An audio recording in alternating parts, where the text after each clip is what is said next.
Hello friends, ఇది మీ spoken English class. నా పేరు ఈఎన్ విజయరాఘవ. ఇంతకుముందు ఇదే మనం 4th చాప్టర్లో ఇంతకుముందు లాస్ట్ క్లాస్ వీడియోలో మనం డూ డస్ డిడ్లను ఎలా వాడాలో నేర్చుకున్నాం. మనం ఏ సందర్భాల్లో వాడాలని నేను చెప్పాను. నేను డూ డస్ డిడ్లను ఈ మూడింటిని కూడాను ఎప్పుడు కూడాను మనము ఇప్పుడు ఉండడానికి మనం తెలియజేయడానికి వాడతాము. ఇప్పుడు ఉండడానికంటే ఇప్పుడు ఉండడానికి గురించి ఒక పని గురించి తెలుసుకోవడానికి అని వాడతాము. దేని గురించి? ఒక పని గురించి తెలుసుకోవడానికి, లేదా ఒక పనికి లేదు కాదని చెప్పే సందర్భంలోనూ మనం డూ డస్ డిడ్ అని వాడతాము. డూ డస్ ప్రజెంట్లో వాడతామని చెప్పాను నేను ఇంతకుముందు. అయితే డూ డస్ అని ప్రజెంట్లో వాడతాం కదా. ఈరోజు మనం డూ గురించి నేర్చుకుందాము. డూను మనము ఏ పర్సన్స్తో వాడాలి? Do I, we, you, they, ఈ 4 పర్సన్స్తో వాడతాము. మీకు ఒక్కొక్క పర్సన్ గురించి ఇప్పుడు పూర్తిగా ఎక్స్ప్లెయిన్ చేశాను అనుకోండి, మీకు ఐడియా అనేది ఉండిపోతుంది. కంప్లీట్గా మీకు మైండ్లో కూడా ఉండిపోతుంది. దీనివల్ల మీరు ఎవరైనా మాట్లాడేటప్పుడు ఆటోమేటిక్గా మీరు క్వశ్చన్స్ చేయొచ్చు. వాళ్ళతో వాక్యాలను కూడా మీరు మొదలుపెట్టేసి ప్రారంభించి ముగించవచ్చు పర్ఫెక్ట్గా, ఎలాంటి డౌట్ సంశయం లేకుండా.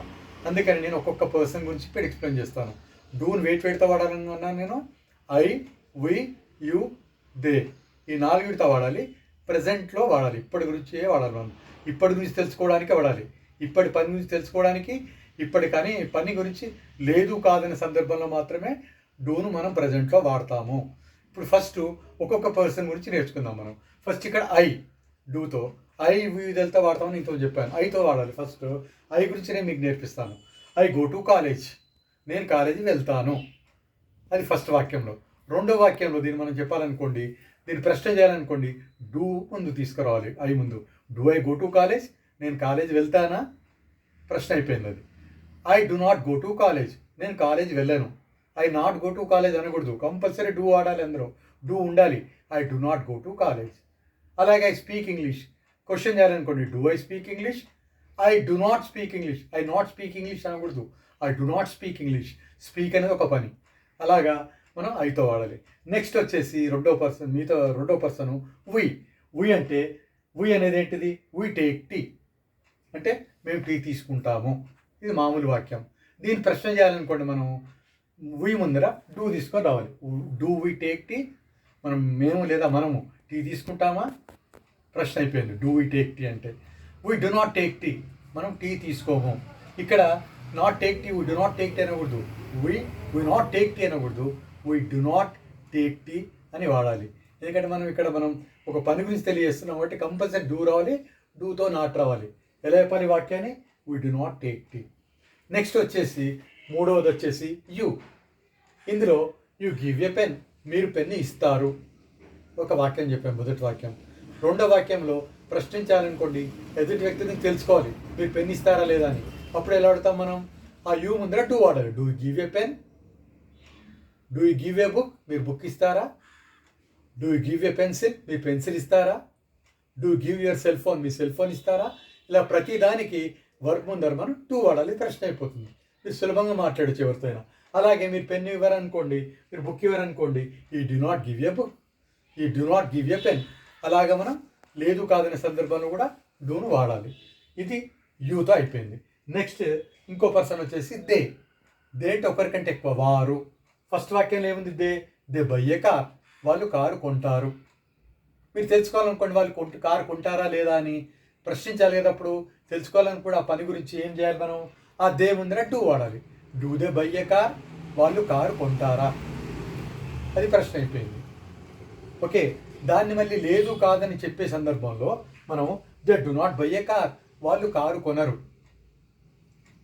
They do not buy a house, వాళ్ళు ఇల్లు కొనరు. They do not buy a pen, వాళ్ళు పెన్ను కొనరు. They not buy a pen అనకూడదు. కంపల్సరీ డూ రావాలి. They do not buy a pen. They do not buy a house. They do not buy a book. అలాగా మనం డూను ప్రజెంట్లో, ఇప్పటి గురించి మాట్లాడడానికి, ఏదైనా పని గురించి తెలుసుకోవడానికి, ఎదుటి వ్యక్తి గురించి కానీ ఎవరి గురించి అయినా ఏదైనా పని గురించి తెలుసుకోవడానికి మనం డూను ఐ వి యూ దేలతో వాడతాము. అది రూలు. ఇప్పటి గురించి ప్రజెంట్లో పని గురించి కానీ లేదు కాదని చెప్పడానికి డూను ఐ వి యూ దేలతో వాడాలి. ఐతో ఎలా వాడతాం ఆల్రెడీ మళ్ళీ ఒకసారి ఎక్స్ప్లెయిన్ చేస్తాను బ్రీఫ్గా. ఐ గో టు కాలేజ్, ప్రశ్నించాలనుకోండి, do I go to college? లేదు అని చెప్పాలనుకోండి, I do not go to college. రెండో వాక్యము వీ టేక్ టీ, మనం టీ తీసుకుందాము. అదే క్వశ్చన్ చేయాలనుకోండి, డూ వీ టేక్ టీ, మనం టీ తీసుకుందామా? We do not take tea, మనం టీ తీసుకోము. ఇలాగ వీతో. తర్వాత యూ అనేది ఇక్కడ ఇది యూ గివ్ ఏ పెన్, మీరు పెన్ ఇస్తారు. మీరు పెన్ ఇస్తారా అని ప్రశ్న చేసేటప్పుడు యూ ముందర రెండో వాక్యంలో డూ రావాలి. Do give a pen, you did not give a pen, మీరు పెన్ ఇవ్వరు. అలాగే నెక్స్ట్ వచ్చేసి చివరిది దే. దే అంటే వారు. దే బై ఏ కార్, వాళ్ళు కారు కొంటారు. ఇది తెలుసుకోవాలనుకోండి, వాళ్ళు కారు కొంటారా లేదా అని మీరు తెలుసుకోవాలనుకున్నప్పుడు ఒక ప్రశ్న ఇది, వాళ్ళ నుండి ఆన్సర్ ఎక్స్పెక్ట్ చేస్తున్నప్పుడు మీరు ఏం చేయాలి, ఆ దే ముందర డూ వాడాలి. Do they buy a car, వాళ్ళు కారు కొంటారా. Do they buy a house, వాళ్ళు ఇల్లు కొంటారా. Do they buy a book, వాళ్ళు బుక్ కొంటారా. ఇలాగ ప్రశ్న ముందు, ప్రశ్న పదం ముందు ఎప్పుడు కూడాను ప్రశ్న వాక్యం ముందు డూ అనే పదాన్ని ఖచ్చితంగా వాడాలి. అప్పుడు అది ప్రశ్న అవుతుంది. నెక్స్ట్ వచ్చేసి they do not buy a car, వాళ్ళు కారు కొనరు, లేదు కాదని చెప్పే వాక్యం ఇది మూడవ వాక్యము. They not buy a car అనకూడదు, they do not buy a car. అలాగే వాళ్ళు ఇల్లు కొనారనుకోండి, they do not buy a house. వాళ్ళు పెన్ను కొనారనుకోండి, they do not buy a pen. ఇలాగా మీరు మొత్తం వీటన్నిటిని అవి ఇదని బాగా ప్రాక్టీస్ చేసి బాగా నేర్చుకున్నారనుకోండి, మీరు ఈజీగా సులభంగా వాడచ్చు. మీరు రూల్స్ మాత్రం గుర్తుంచుకోవాలి. ఏది ప్రశ్నించేటప్పుడు ఏదైనా పని గురించి లేదు కాదని చెప్పేటప్పుడు మనం డూను వాడతాము. మళ్ళీ ఒకసారి ఎక్స్ప్లెయిన్ చేస్తాను, పాత వీడియోస్ కూడా డూ డస్ డీడ్లను ఇంతకుముందు వీడియోలో చెప్పినట్టుగా ఏదైనా పని గురించి తెలుసుకోవడానికి లేదు కాని చెప్పడానికి వాడతాము. ఇంతకుముందు వీడియోలో చేసాము. ఇదే 4th చాప్టర్లో ఫస్ట్ వీడియో అది డూ డస్ డీడ్లో. ఇది రెండో వీడియో.